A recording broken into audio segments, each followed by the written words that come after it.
Refocus Gang, and welcome back to another episode of Refocus on You. I greatly appreciate you guys watching my videos. I hope that they are helping you in some way. I hope you are benefiting from them. Please make sure that you are liking and subscribing and clicking that bell notification. Make sure you are sharing the videos and make sure you just get the word out there, especially if you have some friends and family that may need healing, may need some guidance, or just want to check me out. Make sure you are passing the word along. Today, we are going to be talking about daddy issues, and it's kind of going to be a series. We are going to do a Father's Day special, of course. I want to kind of target daddy issues because a lot of people have them. Men can have them, women can have them, and it don't just stop in your teenage or your childhood years. It goes on with you into adulthood, and it kind of makes you have problems with relationships and different things like that. So I want to try to target those things. I want to try to help people heal from daddy issues. I too suffer from daddy issues. My father died when I was 6 years old. And I really only kind of remember him being around twice. I only have about two good memories that I remember of my father. And one of them is basically like my last memory I have. I remember I wanted to go to the store to get some candy. Of course, I'm a child. I want to eat candy. So I remember I kept telling my grandma to ask him to take me to the store. And she was like, "Girl, that's your daddy." She said, "Go in there and tell him you want to go to the store." So I'm like, I'm scared. I'm scared to tell him. So she ends up telling him, she's like, she want to go to the store. And he takes me. And I remember he set me on the back of the car and he was like, "I'm your daddy. Whatever you need, never be afraid to ask me for anything. I will take care of you and I will give you whatever you need. You just gotta ask." And I remember saying, "Yes, sir. Yes, sir." Still afraid, but yes, sir. So that's one of the good memories that I have of my father. Like I said, he passed when I was 6. He was murdered tragically. And I found out my father died. I don't think I really had the chance to actually grieve. Like, I remember they made us go to school that day still. I sat in class all day with my head down, cried. But I didn't have the chance to actually grieve. Now, even though now I feel like he wasn't here, like, you don't have a lot of memories from, I'll say, 5 and under. Like, you remember bits and pieces of it, but you don't have a lot of memories that you can be like, "Yeah, I remember we did this." Now, I know my father was around because I have pictures of him holding me, but it's just, I don't remember it. So now that I'm older, I feel like maybe I couldn't grieve because I really didn't know him like that, or I felt like I didn't know him well enough to grieve. But I still kind of went into a depression. I remember I started eating a whole lot. And now that I'm older, I realize that I just probably didn't know how to process those feelings. So I started putting them elsewhere. And I started eating. I got very fat. I was chubby. I often say now I don't never remember being a size 8 or 10. It was like I was 6 and I was a size 12. Like, I was chubby, fat. But it affected me hard. I think I didn't really get upset or start feeling like, why did this happen, until I was 7 years old and I was raped. And I felt like at that time, he left me here and he wasn't here to protect me. Like, Out of all the things to do, why did you leave me here? Why aren't you here to protect me?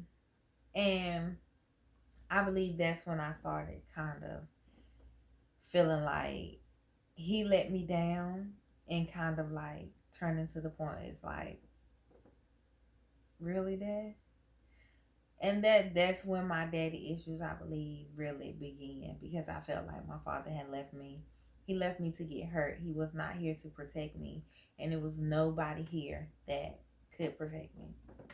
Yes, I do have siblings, but your siblings will never be your parents, no matter how hard they try, no matter how often you look at them as parents or second parents, or I know they got my back. They're not your parents. I remember growing up and not having a daddy. No daddy daughter dances. No man here to teach me exactly what a man is supposed to do. No man was here to show me a model man, or what I should expect from a man, what I should require from a man. I didn't learn none of that. And I believe, well, I know for a fact that that's the reason why I have been in several different relationships, and they always end like, this ain't right. Like, growing up without a father is hard, especially when you don't have that model. Your father is supposed to be your first love. Your father teaches you standards. When you're a little girl, your father teaches you standards. This is what your man should be required to do, and this is what you should expect. If you don't have that, you kind of don't have any standards. And by you not having those standards, you'll be done fail for something that you didn't even realize you was falling for before you even know it, because you don't have any standards. Like, they set the bar high. And if you don't have a father that sets the bar high, then you start looking for that fatherly love in other places. I remember being 15 and dating a 21-year-old. I mean, nowadays, oh, well, you was just fast. But I was looking for a daddy. Like, I was looking for somebody to tell me what to do. And I found it in that person. He beat me, told me what to do. He was kind of He was controlling. And I gravitated to that off a simple, I love you. And now I know it was because I didn't have a father to tell me he loved me. Even though I know my father loved me, at the same point in time, I needed him here with me. I needed him to give me the standards of life. I needed him to tell me, no, this is not what a man is supposed to do. This is what a man is supposed to do. I needed them standards set in order for me to blossom in life. And there's a lot of different signs of daddy issues. My signs were lack of confidence. I didn't have confidence. I did not come from a family that was like, oh, you're pretty, you're cute, you're beautiful. I didn't have that as a child. Matter of fact, oftentimes I was told, you're fat, you need to lose weight, you too big. Ain't nobody gonna want no big girl. Different things like that. That's why I stress now the importance of telling a child, you're beautiful. Like, no matter how they are, what they look like, none of that fat, skinny, chubby, tall, short, you are beautiful. Because if we don't raise our kids to think they are beautiful, they're going to grow up with self-esteem issues and start just taking anything from anybody that tells them, I love you, you're beautiful. Because they never received that type of attention. Another one of my daddy issues was looking for older men. I just said I was 15 dating a 21-year-old. And I stayed with him for 3 years until I was grown and I felt like, I'm grown. I don't need you. You're not going to tell me what to do. And that was literally how I felt at the age of 18. I'm grown. I no longer need you. Goodbye. And that was when I left and did not turn back. And I had been leaving for 3 years back. This was like my daddy. He told me where to go, when to go, who I could hang with. He kept me closed up in the house somewhere. He beat on me. He was like my daddy. And at the end of the day, he would say, I love you. You're beautiful. And I fell for it every time because I had daddy issues. I have trust issues. I do not trust men. Like, I'm not one of those accusing you of doing things, but you have to earn my trust. You know, some people are like, well, I'll trust you till you give me a reason not to trust you. I'm the person who says you have to give me a reason to trust you. I'm going to look at you kind of skeptical until I know for a fact that I can trust you.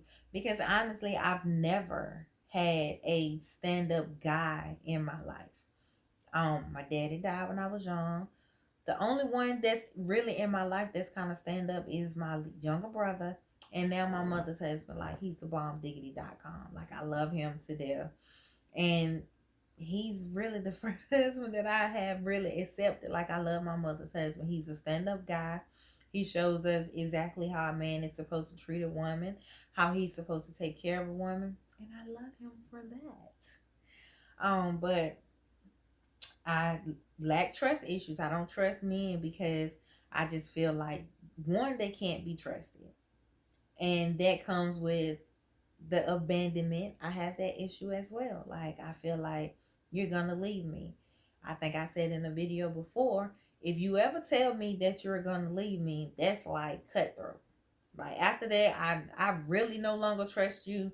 I don't care whether you stay, whether you go, because once you tell me out your mouth, I'm leaving you. Now I just feel like I definitely can't trust you with my heart, my feelings, or none of that, because when I'm in a relationship or a friendship or anything, leaving is never really on my mind. On my mind is always, how are we going to make this work?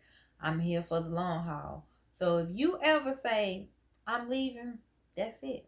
Like, I'll be done with you. A lot of people don't think that having two parents matter. Sometimes it do. It's always an exception to every rule. Like, some people can grow up with one parent and be good.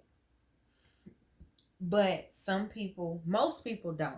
And like I said before, men and women have daddy issues. If you didn't have a dependable father, if you didn't have a father that one taught you to keep your word and he kept his word, that gives you trust issues, like I said. Like, and that can be for men or women. Especially in a man's life, if you don't have a good role model as a father, you don't have a good role model as a man. So how are you going to be the man that you never seen? And I mean, with the women, it's how are you going to get a man, or how will you know how a man is supposed to act or treat you if you've never seen one treat your mother the way she's supposed to be treated? Or you never seen your father treat a woman the way she's supposed to be treated? You do what you see. People always say, well, do as I say, not as I do. No, we model what we see. So if we see bad behavior, that's what we're going to do. If you grew up in a house and your mother and father always fought, 9 times out of 10, you're going to grow up and fight in your relationship as well.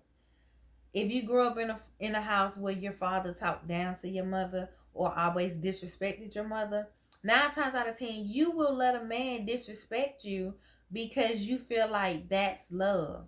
You don't know no different. If you don't have any role models to show you this is how this is supposed to go, you don't know what you're looking for. As a matter of fact, if you grow up with a man, say you grow up in a house with your father or your stepfather, if they mistreat you, when you get older or whenever someone tries to actually really love you and they show you genuine love, you won't know how to accept that. And you'll push that away because you don't know that love. You don't know the boundaries of that love. And you feel like, wait a minute, this ain't how you love me. This is foreign. Why you not hitting me? Why you not mistreating me? Why you not talking down to me? It's something wrong with you. You ain't right.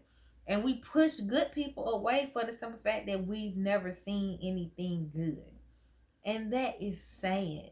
I feel like growing up without a father greatly affected my relationships.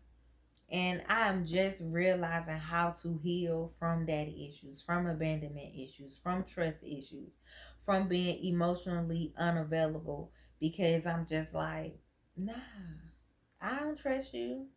I can't depend on you, especially when I've never had really men that were dependable. Like they all had their good parts. I can't take nothing from them, but they're not the idea of what a man is supposed to be to me. Like I just don't. The way my mother's husband is how I feel like a man should be, and I've never had that. So I've never had a stand up guy. I've always been the one that kind of, oh, I'll take care of you. And I realize now that's a daddy issue because you don't know what's good enough. So you find yourself giving and giving and giving because you don't know no better. And you feel like this is the only way for me to keep them. This is the only way for me to make sure they're happy.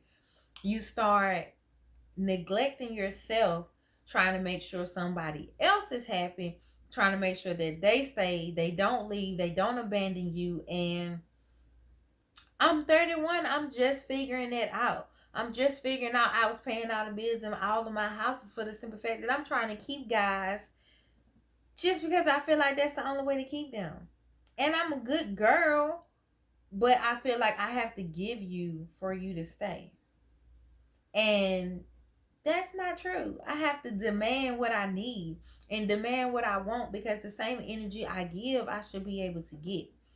And no matter how good of a woman you tell me I am, if you're not striving to take care of me or striving to make me a wife, I have no need to be making sure that you are taken care of because you're supposed to get the same energy that you give.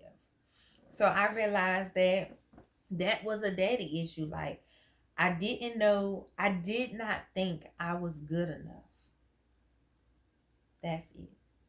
I did not think I was good enough or worthy enough or pretty enough or smart enough for a guy to actually take care of me or be with me just for me. That's a daddy issue.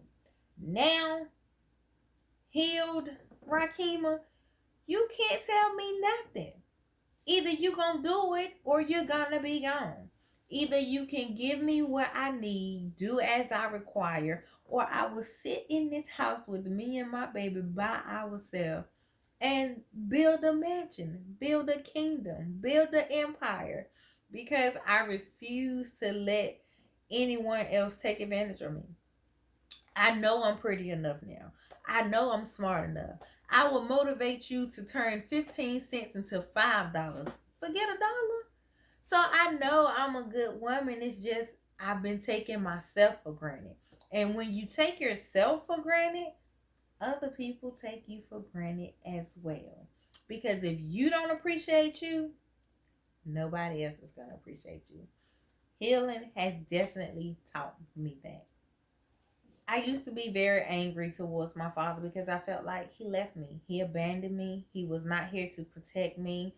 He was not here to keep me safe. And I felt like he could have made different life choices and maybe he would have stayed here. But I had to learn that that man didn't know that he was going to pass early. He was living his life just like anybody else. He did not know that he was not going to be here to see his kids.